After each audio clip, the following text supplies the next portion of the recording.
Hi friends! Telangana రాష్ట్ర ప్రజలందరికీ ఆదిరిపే శుభవార్త.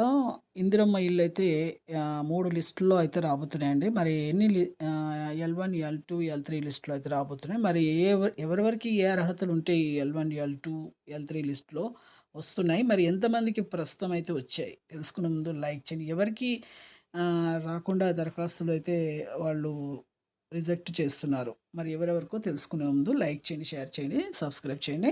ప్రతి ఒక్కరికి కూడా ప్రతి ఒక్కరికి కూడా రాష్ట్ర ప్రజలందరికీ కూడా ఇందిరమ్మ ఇళ్ళైతే ఎల్1 లిస్ట్‌లో స్థలముండి ఇల్లు లేని వారికైతే లక్ష పైనే 1,80,000 పైనే ప్రతి ఒక్కరికి గూడా స్థలాలైతే ఉన్నవారికైతే ఇళ్ళైతే ఎల్2 లిస్ట్‌లో ఎవరికైతే ఇల్లు లేకుండా, స్థలం లేకుండా ఉన్నవారికి డబుల్ బెడ్‌రూమ్స్ అయితే రావడం జరుగుతుందండి. అలాగే ఎల్3 లిస్ట్‌లో ఇల్లు, స్థలము 2 ఉన్నా కూడా అప్లికేషన్స్ పెట్టుకున్న వారికి వస్తున్నాయి. కానీ ఇన్‌కమ్ టాక్స్ పే చేస్తే మాత్రం రావండి. లైక్ చేయండి.